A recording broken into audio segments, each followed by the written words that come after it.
Welcome to the Meditation Nest, bedtime stories for adults. I'm Beth Buttram, your host and narrator. Here, stories become gentle meditations, designed to help your thoughts unwind as you slow the tempo of your life and embrace the night ahead. I invite you to slow your breath, soften your thoughts, and find peace as you drift into rest. This is your time to rest, reflect, and dream. Tonight's story is called The Keeper of Echoes. It is a story about sound and silence, about what we send out into the world and what returns to us.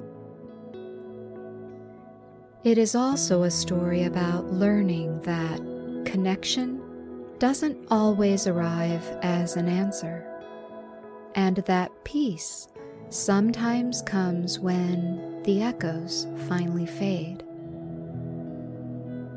Settle in, let your breath slow. There is nothing you need to figure out tonight. Just allow yourself to listen. Long ago and far away, high in a mountain valley, where the air thinned into clarity, there existed a place known only to a few travelers and remembered by fewer still. The valley was shaped like a long, gentle bowl, its stone walls rising gradually on all sides, worn smooth by centuries of wind and weather. Pine trees clung to the slopes, their roots threading into the rock like quiet promises.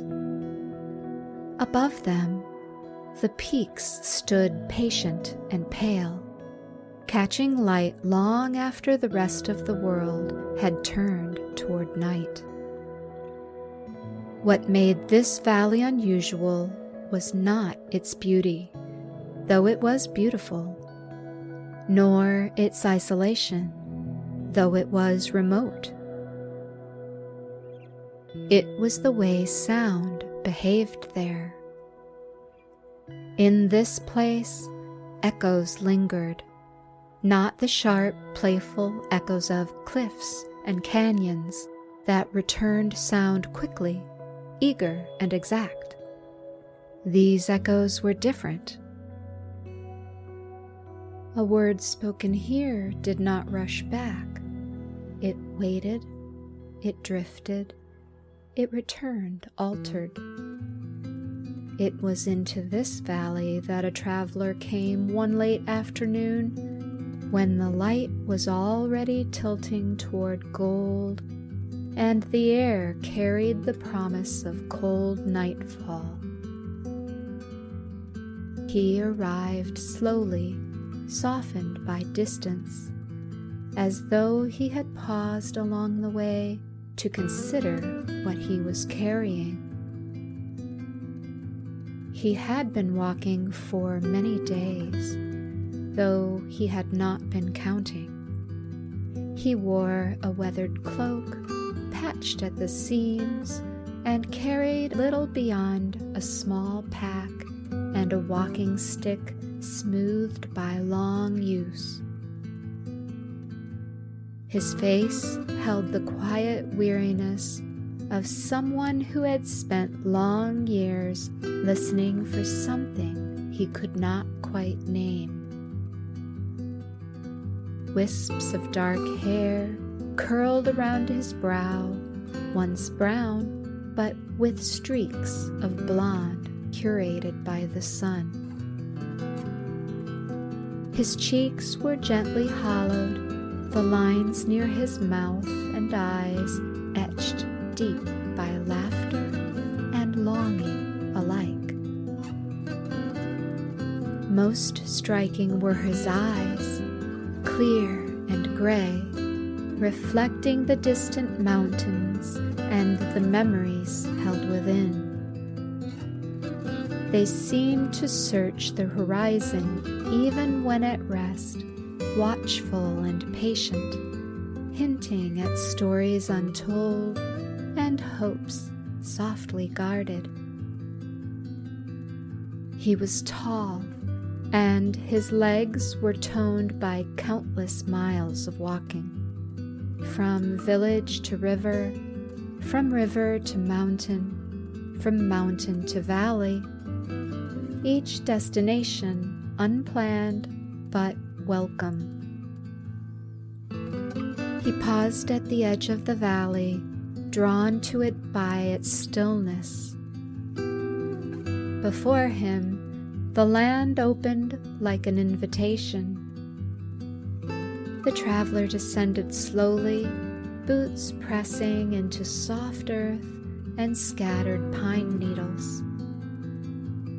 With each step, the sounds of the outer world faded. No distant roads, no voices.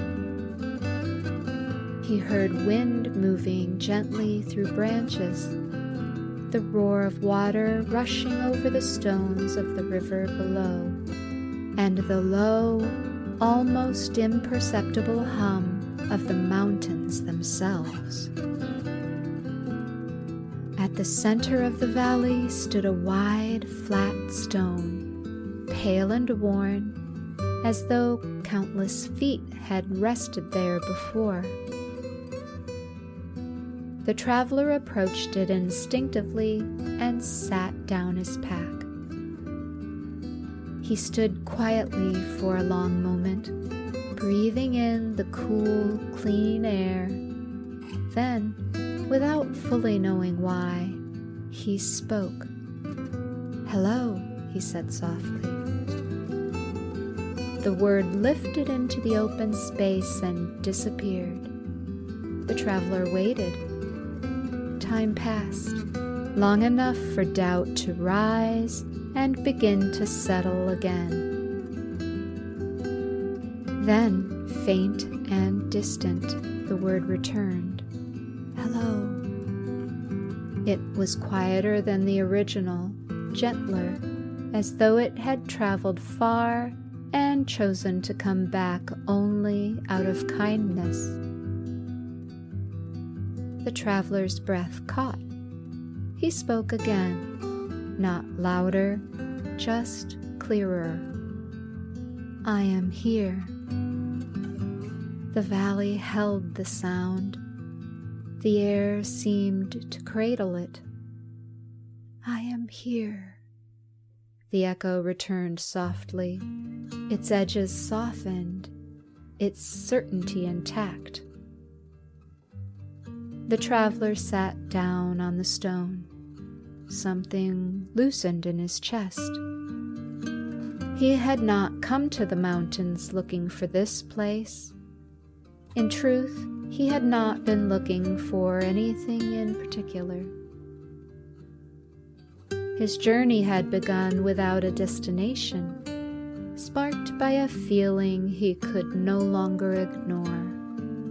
The sense that he had spoken many words into the world and was no longer sure who, if anyone, was listening. In the places he had come from, sound was consistent. Voices overlapped, questions demanded answers.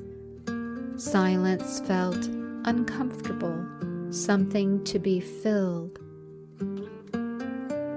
Here, silence felt different. It felt spacious, attentive. As evening approached, the traveler remained by the stone, speaking occasionally into the valley, sometimes a word, sometimes a sentence. "I remember. I am tired. I tried my best." Each time the echo returned, always softer, always patient. The traveler did not ask questions. He did not make requests. He simply spoke to hear something come back, to feel the thread of connection stretch outward and return. When darkness fell, he made a small camp nearby. A fire was unnecessary. The valley held warmth in its own way, and the stars overhead shone with unusual clarity, as though the sky itself were listening. That night, the traveler slept deeply. He dreamed of sound moving like water, flowing outward in widening circles, touching unseen shores. In the days that followed, the traveler stayed. For the first time in as long as he could recall, the traveler now had time to truly appreciate his surroundings. The gentle sweep of the valley floor, where wildflowers pressed up through stones, and long grasses bowed in the breeze. During the golden hour, sunlight spilled over the distant ridges, painting the rock faces in shifting hues of amber and rose. The river, quiet yet persistent, traced a silver line through the land, its surface catching the sky and reflecting back the slow, dignified march of clouds.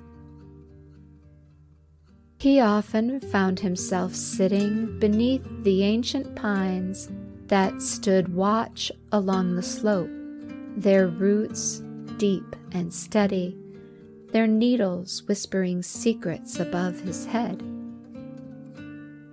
Here, every detail seemed amplified by the stillness, the call of a distant bird, the faint scent of earth after rain, the dance of shadows across mossy stones.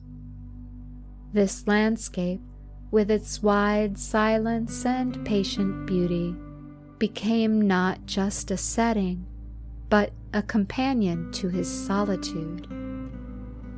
And each time he spoke, the echoes returned to provide comfort, peace, and a lasting sense of gratitude for these gifts he had received without having asked for them.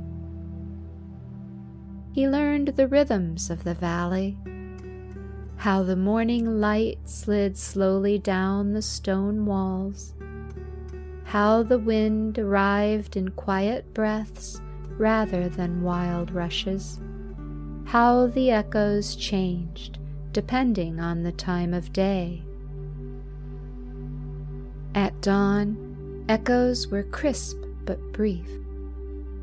At midday, they were playful, sometimes overlapping themselves. At dusk, they were long and tender, returning as if reluctant to leave. The traveler began to speak more intentionally. He spoke names he had not said aloud in years. He spoke apologies he had never delivered. He spoke gratitude for moments that had passed too quickly to be recognized at the time. Each echo returned softer than the last, not diminished, but distilled. The traveler noticed something else as well. The more he spoke, the less he felt the need to fill the silence. Some days he sat on the stone without speaking at all, listening to the wind trace the contours of the valley. On those days, the silence felt complete, not empty. Other travelers passed through occasionally. A pair of hikers once stopped briefly, laughing as they tested the echoes with shouts and songs before moving on. A shepherd paused with his flock, nodding respectfully at the stillness before continuing down the mountain. None stayed, but the traveler remained. One afternoon, an elder from a nearby village wandered into the valley, stopping beside the traveler on the sun-warmed stone. The elder greeted him with a quiet, "Good day," and the traveler replied, "Peace to you." They sat together for a while, sharing a few simple words about the changing weather and the quiet beauty surrounding them. As silence settled between them, the elder's gaze lingered on the slopes and the shadows drifting across the mossy stones. Finally, with a gentle smile, the elder said, "Long ago, I spent many days here, listening to these echoes and keeping watch over the valley's silence. The stones remember, as do the pines." The traveler looked at the elder, sensing a bond, a shared understanding that reached deeper than words. When the elder rose to leave, he nodded and said, "May the echoes keep you company. They kept me company too, once." The traveler smiled and answered, "And may your path be gentle." As the elder walked away, the traveler felt a renewed sense of purpose, realizing that he was not alone in tending to the echoes. He was part of a quiet tradition carried forward by those who came before. The traveler began to think of each echo as a friend, holding on to each response as part of an ongoing conversation that gave him light and comfort. Over time, something subtle began to shift. The echoes grew quieter, not all at once, but gradually. Words still returned, but faintly, like memories replayed at a distance. One evening, the traveler spoke a phrase he had spoken many times before. "I am here." The echo came back, barely audible. "I am." The traveler smiled with a sense of recognition. He understood then that the valley was not taking anything away. It was teaching him something about listening. As days turned into weeks, the traveler spoke less. He listened more. He noticed the way his own breath echoed softly inside his chest, the way his footsteps sounded different depending on his pace, the way even stillness had texture. He began to think of himself not as someone passing through, but as a keeper. Not a keeper of the valley exactly, a keeper of its echoes. He tended the space simply by being present, by honoring the silence when it arrived, by not demanding answers when none came. And then one evening he spoke again. It was a simple phrase, Thank you." The word lifted into the valley and vanished. The traveler waited. He waited longer than usual. No echo returned. The silence stretched, wide and complete.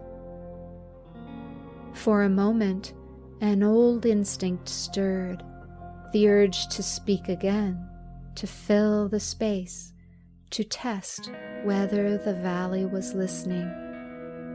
But the traveler did not speak. He breathed, and in that breath he felt it. Peace.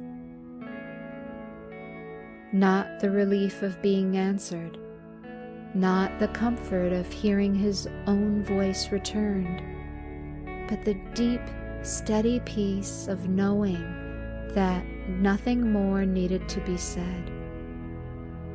The silence was not empty. It was full of every sound that had ever passed through it.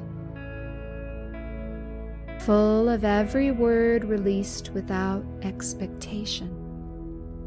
Full of connection that did not require response. The traveler sat as the stars emerged, one by one. He did not speak again that night. In the days that followed, the traveler found a quiet rhythm to his existence. Each morning, he greeted the dawn with a nod, watching as light crept across the valley floor and warmed the stones beneath his feet. He moved with intention, his actions unhurried, savoring the hush that lingered in the early hours. Meals were simple, shared with no one but the wind and the distant song of birds. Evening drifted into night, marked only by the gradual unfurling of shadows and the emergence of stars overhead. After some time had passed, the traveler began to sense a quiet urging in the air, as if the valley itself was encouraging him onward. He realized his time as keeper here had reached its natural close, not out of restlessness, but because the silence had finally given him all it could. There was a new longing in his heart, not for answers, but for the open road. A call to witness new landscapes, to offer his presence elsewhere, and to carry the peace he had found into the world beyond. When the traveler left the valley, he did so quietly. He packed his belongings, rested a hand on the stone one last time, and bowed his head in gratitude. He was thankful not only for the echoes, but for the valley itself, the sun, moon, and stars. He was thankful for the river and the fish that had provided sustenance. He smiled as he took a final look around, sending out a blessing and a prayer that another soul would happen upon this same magical place and find the same healing that he had discovered. As he walked away, his footsteps echoed briefly between the mountains, soft, fleeting, and then even those sounds faded. The valley remained, listening. The end. The Keeper of Echoes reminds us that not every message needs a reply to be heard. So much of life teaches us to speak loudly, to explain ourselves fully, to wait for confirmation that what we've offered has landed somewhere meaningful. But there are moments, perhaps the most important ones, when the greatest gift is not an answer, but the space itself. Silence is not absence. It is presence without pressure. Like the traveler in the valley, we all send words, feelings, hopes into the open air. Some return clearly, some return faintly, and some do not return at all. And still, we are held. Tonight, you do not need to search for echoes. You do not need to listen for proof. Let the quiet be enough. Let your breath move in and out without commentary. Let the day settle. Sometimes the answer arrives as stillness, and sometimes peace is what remains when nothing more needs to be said. Good night. As this episode comes to a gentle close and the world outside grows quiet, may you find comfort within your own meditation nest. Let your mind settle softly.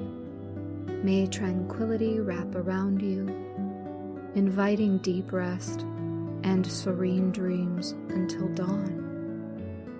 If you'd like to help keep the meditation nest aglow, please consider buying me a cup of coffee by visiting ko-fi.com/BethPodcast. Every small kindness helps the light travel a little further. You can also access a free weekly blog on substack.com. Check the show notes for links. Until we meet again, rest in the quiet knowing that you are safely held by the night.